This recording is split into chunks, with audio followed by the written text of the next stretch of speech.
In this video, I'm going to provide some clarification about the rules of flying drones in Japan.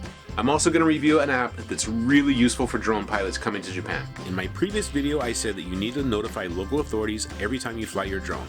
I misspoke. So to clarify, anybody who plans on operating a drone in one of the following areas needs to notify the Ministry of Land, Infrastructure, Transport, and Tourism first. If you plan to fly anywhere around an airport, if you plan to fly more than 150 meters above ground, or if you plan to fly above a densely inhabited district. Otherwise, no special permission is required. Okay, let's check out Drone Maps Japan on the App Store. Link below.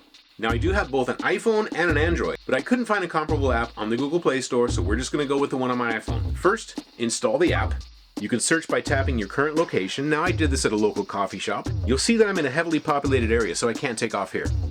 What do the different colors mean? Green is for airport.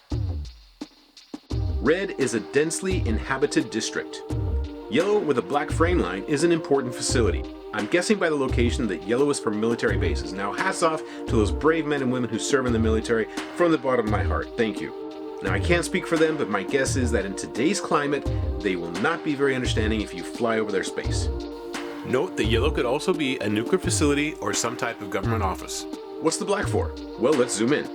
If I zoom into Okinawa, you'll see that it's not actually black, but there's an airport and some red areas, which mean densely inhabited districts. Regardless of where you plan to fly, you need to follow these rules every time you fly.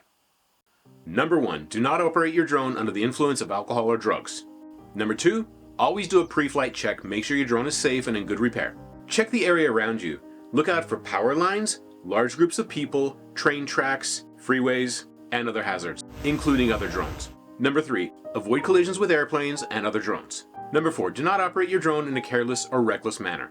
Number 5, sorry but no night flights. Number 6, operate your drone within your visual line of sight. You must be able to see the drone at all times.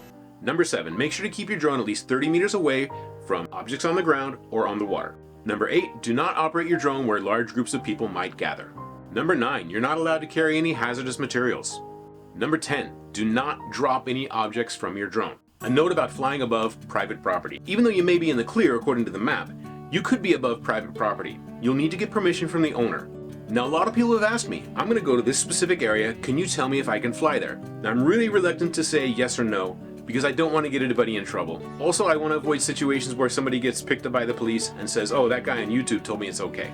So please understand. I want to thank everybody for the comments and questions because it helped me make a better video and make it more clear. Hopefully it's more clear to you.